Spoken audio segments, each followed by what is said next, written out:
point. And one of the major issues that comes up with culture these days are the generations.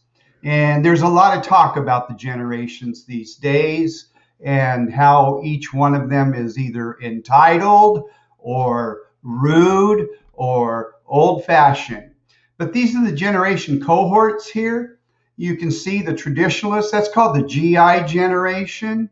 GI generation is your grandfather, maybe your great grandfather, my father. I'm a baby boomer. I'm 67 years old.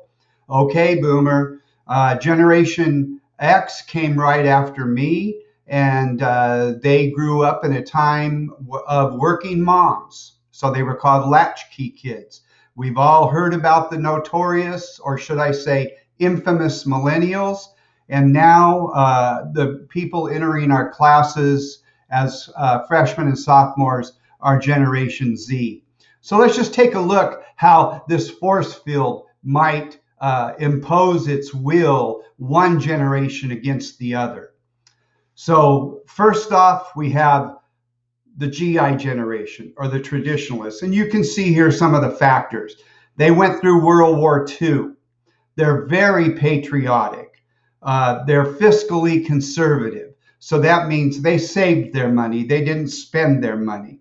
And they have faith in institutions. So an institution like marriage, they have a lot of faith in that. So you notice divorce was very low during that time period.